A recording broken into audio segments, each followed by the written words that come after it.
so we've touched upon the fascinating realm of neuroplasticity in general. Now, let's zoom in on how these brain changes unfold over time, specifically during childhood development. We're trying to understand the roots, the stages and experiences that shape the complex tapestry of adult behavior we discussed earlier. It's like tracing a river back to its source, looking at the twists, turns, and tributaries along the way. So, where do we start this journey? Jean Piaget gave us this incredibly influential framework, breaking down cognitive development into neat stages. Think of it as the operating system for the mind getting updated. First up, the sensorimotor stage from birth to about 2 years old. For these tiny humans, the world is all about direct sensory input and physical interaction. They learn through touching, tasting, banging things together. A huge leap here is object permanence around 8 months. Before that, if you hide a toy, poof, it's gone from their mental map. But then, bam, they realize the teddy bear still exists even when you put it under the cushion. That's a massive cognitive upgrade. Then comes the preoperational stage, roughly 2 to 7 years. This is where imagination really takes flight: symbols, pretend play, the whole shebang. But their thinking is still very intuitive, not logical. They haven't grasped cause and effect fully, and conservation tasks are a real head-scratcher. Remember the classic experiment? Two identical glasses, A and B, filled with water. Pour B into a taller, thinner glass C. Ask the kid which has more water. The pre-operational child looks at the taller water level in C and says, more. They're using their visual intuition, not understanding that the amount hasn't changed. It's like judging a book by its cover, but for liquids. Moving on to the concrete operational stage, roughly 7 to 12 years. This is where logic starts to kick in properly. Our kids can handle those conservation tasks now. Pouring water between differently shaped glasses doesn't fool them. They understand the quantity remains constant. They get it. However, they're still pretty literal thinkers. Generalizing rules from specific examples is tricky, and abstract concepts? Still a bit fuzzy. You ask a kid what birds of a feather flock together means, and you might get a surprisingly literal answer about birds forming flocks based on similarity. Finally, adolescence brings us the formal operational stage. This is where we see the dawn of truly adult-like thinking, sophisticated abstract reasoning, hypothetical thinking, what if, and metacognition, thinking about thinking itself. They can grapple with complex ideas, plan for the future, and understand different perspectives in a more nuanced way. The image here, while seemingly random, could represent this stage: someone lost in thought, contemplating possibilities beyond the immediate concrete reality. Okay, Piaget gave us the big picture of how we think, but there are other crucial developmental milestones. One is forming ego boundaries. Toddlers start realizing I am me separate from mommy or daddy. Acute lack of this boundary is when a toddler sees mommy cut her finger and says, "My finger hurts." They haven't fully grasped where one person ends and another begins. Then there's the really game-changing development, theory of mind, or TOM. This is the light bulb moment where kids realize others don't know everything they know, don't see what they see, and don't believe what they believe. It starts subtly, like following someone's gaze, knowing they have information you don't. But the real test is the false belief task. Imagine a 2-year-old watches an adult hide a cookie in box A. Then the adult leaves and the researcher secretly moves the cookie to box B. Now ask the child, when the adult comes back, where will they look for the cookie? If they haven't developed Tom, they'll say box B because that's where the cookie is. They assume everyone knows, but around age 3 or 4, magic happens. They reason the adult didn't see the move. They still think the cookie is in box A. Shazam, Tom achieved. From there it gets fancier: understanding irony, taking someone else's perspective, even figuring out what someone thinks about what someone else thinks, secondary Tom. It's like upgrading from a simple GPS to a full-blown social intelligence network. So, how does this amazing theory of mind actually work in the brain? Turns out, it's a distributed system involving several key cortical regions. We see activity in parts of the medial prefrontal cortex, surprise, plus newer players like the precuneus, the superior temporal sulcus, and the temporoparietal junction, or TPJ. This isn't just theoretical. Neuroimaging studies show deficits in individuals with autism, who often struggle with TOM, particularly in the STS. And fascinatingly, temporarily messing with the TPJ can make people ignore intentions when judging someone morally. It's like hitting the social processing button. Developmentally, it seems we follow a path, first learning to follow gaze, then achieving primary TOM, then secondary TOM, and finally sophisticated perspective taking. Experience plays a role too. Kids with older siblings tend to hit these milestones earlier, probably because they get more practice navigating social dynamics. Now, the classic stage models, like Piaget's, have faced criticism. A big one, relevant to our overall theme, is that they often treat cognition as a separate bucket, ignoring the powerful influence of social and emotional factors. It's not just about logic, it's about feeling and connecting.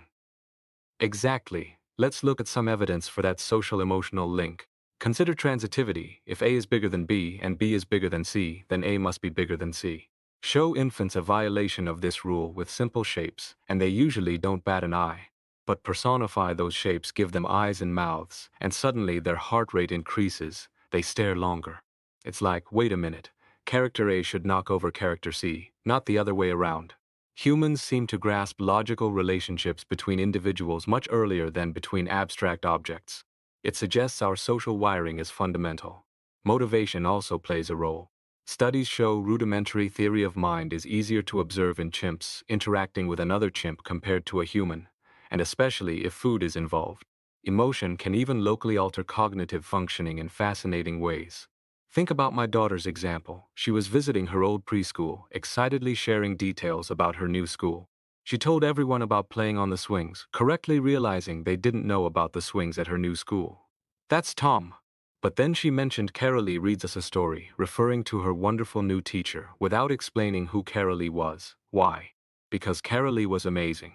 Her Tom failed because of positive emotion. Later, asked why she didn't explain, she said, "Oh, everyone knows Carolee. How could they not?" It shows how deeply intertwined cognition and emotion are, sometimes leading to selective failures in social understanding. Okay, so kids develop theory of mind. They realize others have different beliefs. A natural extension is realizing others have different feelings, including pain. This is a crucial step towards empathy, but it's not the whole story. Just because you know someone is sad doesn't mean you feel sad for them. Sociopaths, for instance, can have excellent theory of mind. They understand exactly how you feel, what you believe, to manipulate you effectively. Yet they lack genuine empathy. Conversely, even very young children, before they fully grasp Tom, show rudimentary empathy. A toddler might offer their pacifier to someone pretending to cry. Is this empathy? Maybe. Or maybe the toddler is just distressed by the crying and wants it to stop, or thinks the pacifier is the only solution they know. It's hard to tell. Empathy seems to develop gradually. It starts with a kind of primitive empathy, feeling someone's pain because you are them, perhaps literally feeling a twinge yourself. Then it evolves into feeling for the other person, sympathy. And finally, reaching true empathy, feeling as them, genuinely sharing their emotional state and understanding their experience. It's a spectrum, not a single switch. Let's peek at the neuroscience behind this evolving empathy. In adults, seeing someone get hurt activates areas like the anterior cingulate cortex, ACC amygdala, and insula, especially if the harm is intentional, triggering anger and disgust. Prefrontal cortex regions, including the VMPFC, are also involved.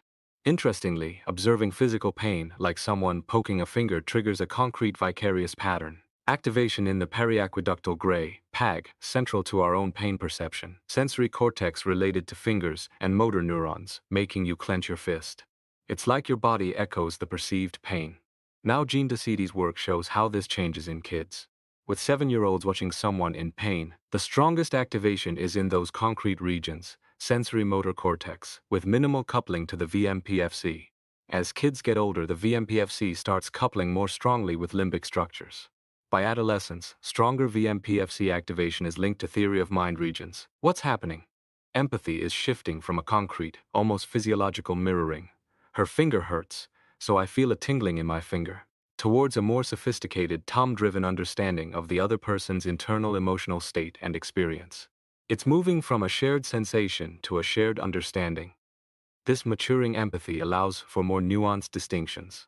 Around age 7, kids start differentiating between intentional and unintentional harm, and between harming a person versus an object.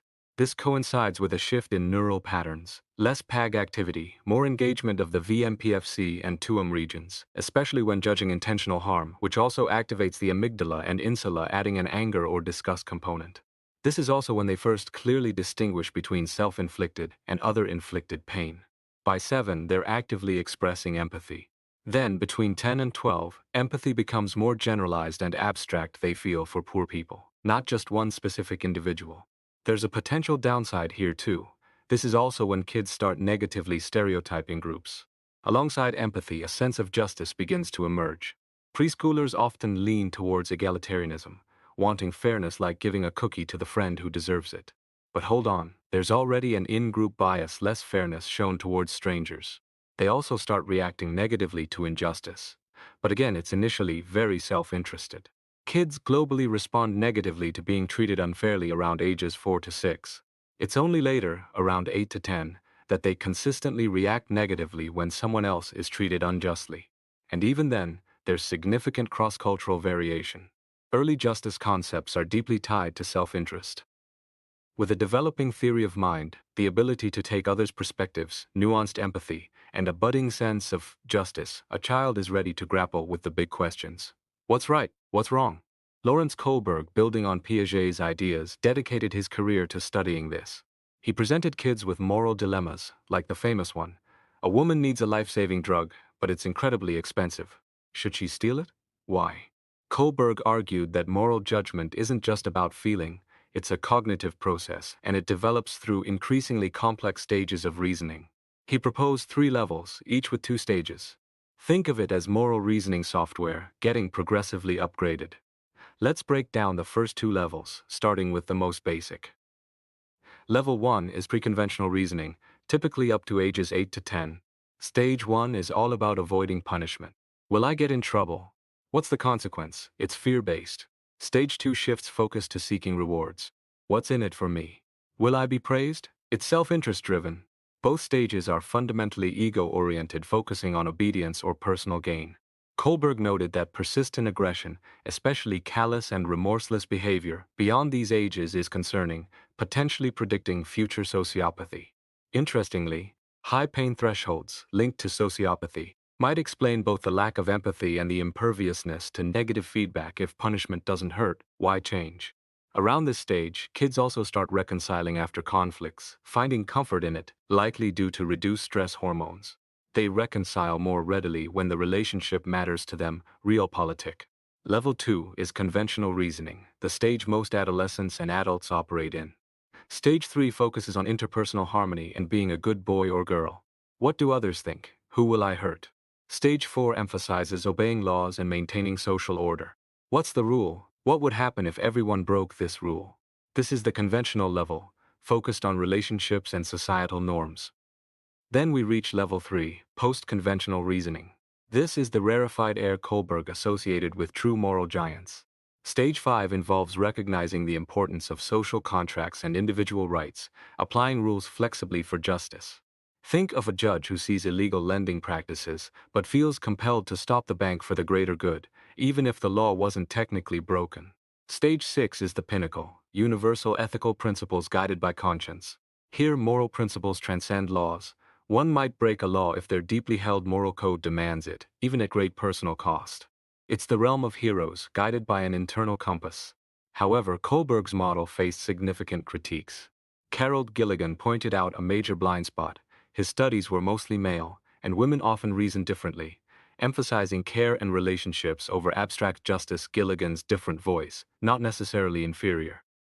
Others questioned the heavy cognitive emphasis. Are moral judgments primarily reasoned out, or are they often intuitive snap decisions, as argued by Haidt and Hoffman? And perhaps the biggest critique, does reasoning at a higher Kohlberg stage actually predict moral action? Sadly, the correlation is often weak. Being able to justify a heroic act in theory doesn't always translate to doing it in practice. Moral heroism often happens when the easy thing is the wrong thing, not when you've mastered complex reasoning. Now let's talk about willpower, or executive function, specifically the ability to delay gratification. This became iconic thanks to Walter Mischel's marshmallow test in the 1960s. Imagine a 3 to 6-year-old sitting alone in a room with a marshmallow.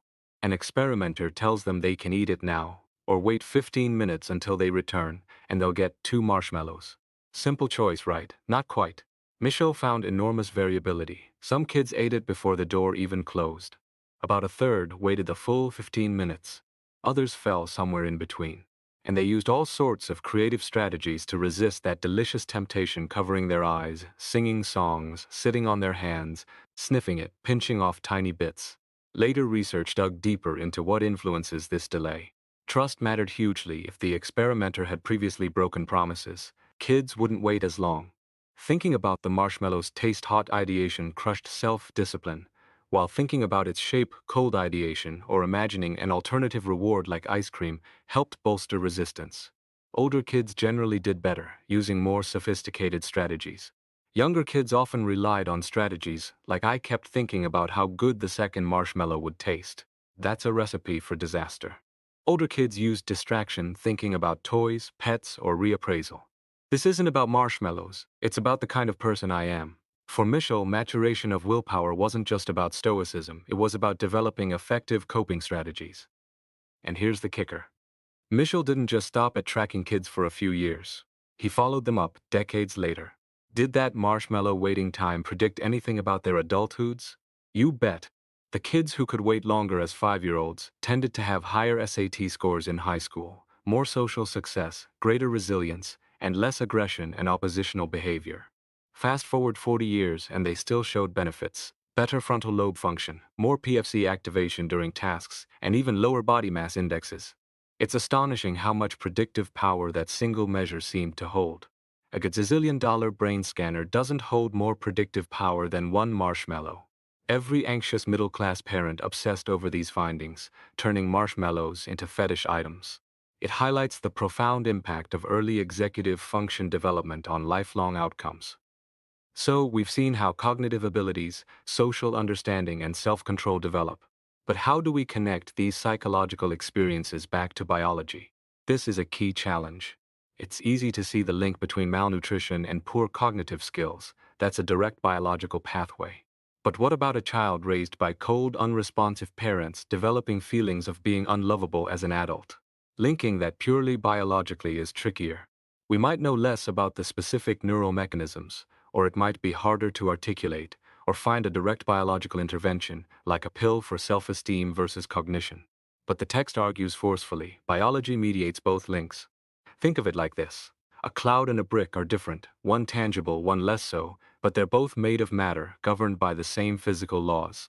Similarly, childhood experiences shape the adult brain and behavior through biological processes, primarily via neural plasticity. The developing brain is like wet clay. Every experience, every interaction, leaves an imprint, usually a tiny one, shaping the final structure. Our task now is to explore how different types of childhoods sculpt different kinds of adults, biologically speaking.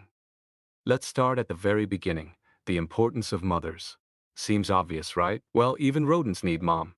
Separate rat pups from her for a few hours daily, and as adults they show elevated stress hormones, poor cognition, anxiety, and increased aggression if male. Mothers are crucial, except well into the 20th century, many experts didn't think so. Think about the child-rearing norms of the wealthy elite back then. Less physical contact, sleeping alone earlier, long delays before being picked up when crying. Leading expert Luther Holt of Columbia University, around 1900, actually warned against the vicious practice of picking up a crying child. Meanwhile, Freudians and behaviorists teamed up to explain attachment. Behaviorists said it's simple. Mothers reinforce babies with food.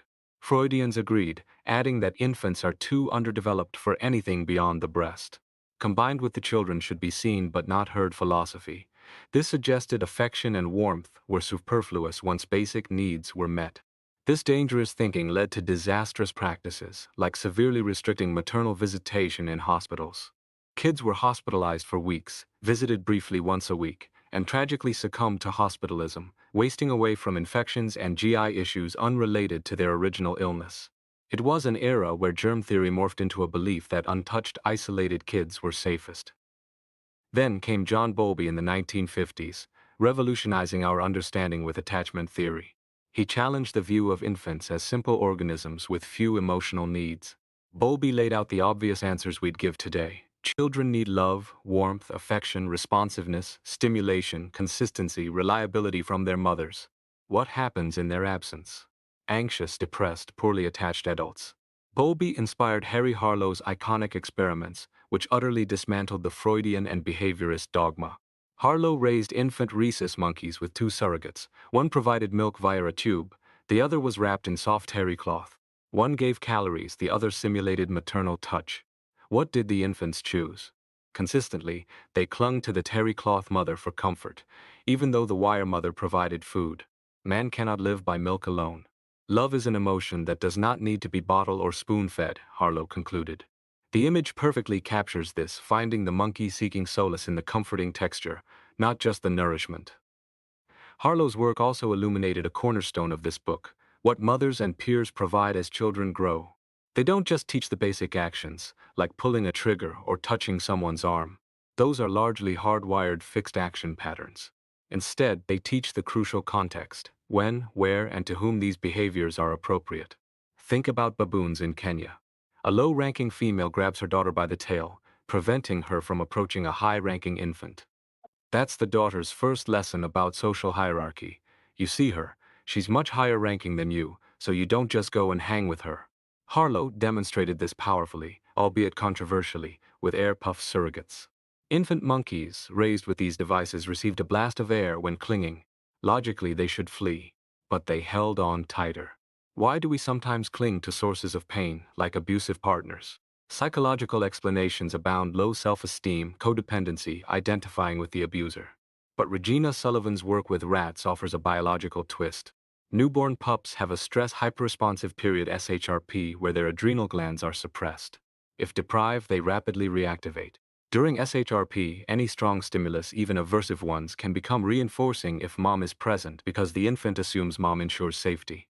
It's a biological mechanism ensuring attachment to any caregiver in a storm, regardless of quality.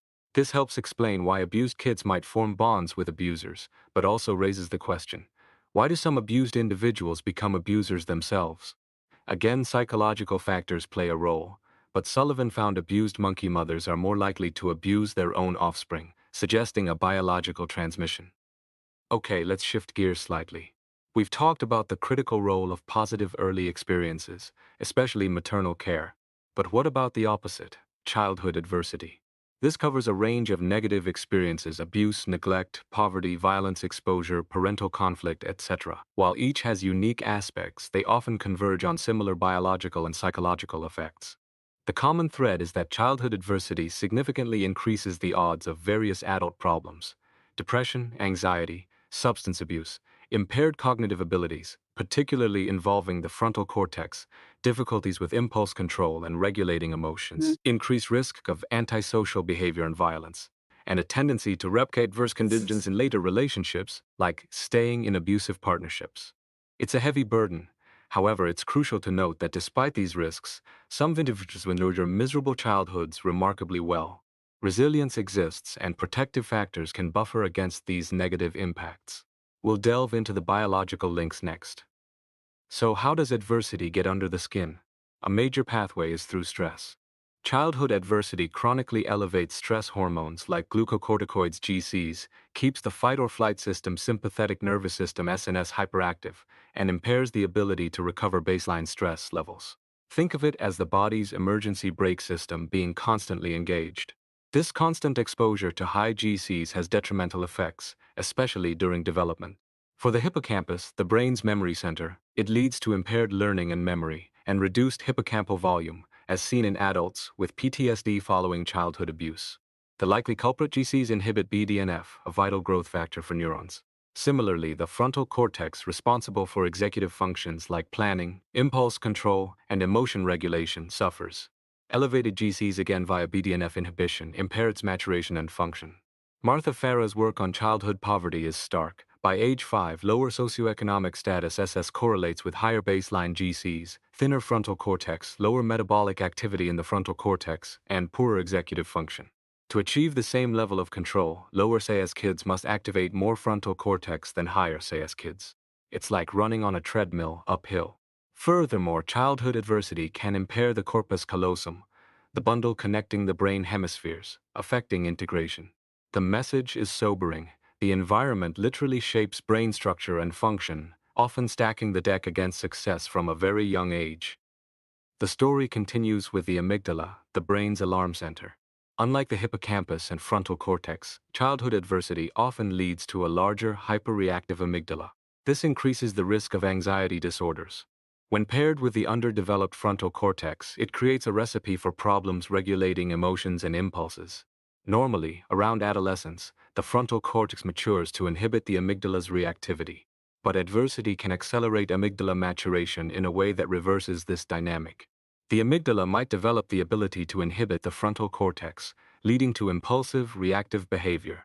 Childhood adversity also damages the dopamine system, critical for reward, motivation, and goal-directed behavior.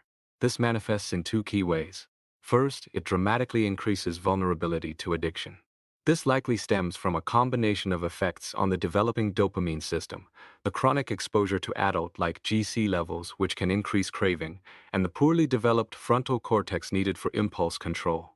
Second, it substantially increases the risk of adult depression.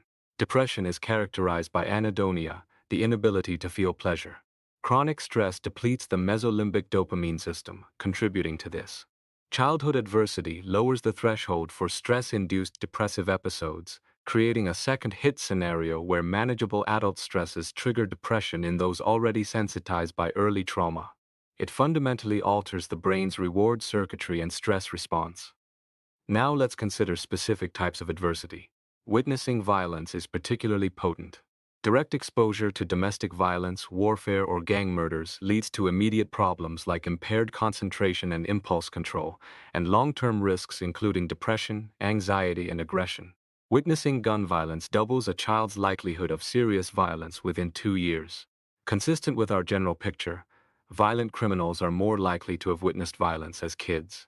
A separate but related topic is media violence. Endless studies have examined its effects. Short-term exposure to violent media clips increases aggression, sometimes more strongly in girls. Effects are amplified when the violence is realistic or heroic, and can make kids more accepting of aggression. Long-term, heavy exposure to media violence predicts higher levels of aggression in adulthood, even after accounting for other factors like SES, IQ, and neighborhood violence. The magnitude of this effect is substantial, comparable to well-established environmental health risks like lead exposure and IQ. However, there are important caveats. There's no evidence that media violence causes extreme violence like mass shootings. Exposure doesn't guarantee aggression. It seems strongest for kids already prone to violence, normalizing and desensitizing their existing tendencies. It's a risk factor, not a deterministic cause. Finally, let's talk about bullying. Being bullied is largely considered another form of childhood adversity, with adult consequences often comparable to maltreatment at home. However, there's a complication. Bullying targets aren't random. Kids targeted often have pre-existing vulnerabilities, psychiatric issues, poor social skills, or family problems. Bullying exacerbates these existing risks. Bully profiles also vary. One type is the anxious, isolated kid who bullies out of frustration, often maturing out. The other is the confident, unempathic, socially intelligent kid, often the future sociopath. Perhaps the most concerning group is the dual-role bullied kid. They terrorize weaker peers at school but face abuse at home. These kids are most likely to have prior psychiatric problems, poor school performance, and poor emotional adjustment. They're more likely to use weapons and inflict serious damage. As adults, they face the highest risk for depression, anxiety, and suicidality. Why? Their justification for bullying is often twisted. They might say, "The weak deserve it," rationalizing their own actions. But since they aren't bullied at home, they feel entitled to not be bullied, creating a tangled, self-contradictory moral justification loop. It's a truly messed up dynamic. So wrapping up this section, we've journeyed through the intricate landscape of child development. From Piaget's stages of cognitive growth, to the emergence of theory of mind and empathy, to Kohlberg's moral reasoning, the marshmallow test's insights into willpower, the undeniable importance of early maternal bonds highlighted by Harlow, and the profound biological impact of both positive experiences and adversity like bullying and poverty. It's clear that the path from a seed of a child to the fully grown tree of an adult is shaped by a complex interplay of these factors. These domains, cognitive, social, emotional, moral, executive, biological, aren't isolated silos. They constantly interact and influence each other throughout development. Understanding these pathways helps us appreciate the diverse tapestry of adult personalities, coping strategies, and life trajectories, ultimately revealing how both innate biology and environmental experiences weave the fabric of who we become.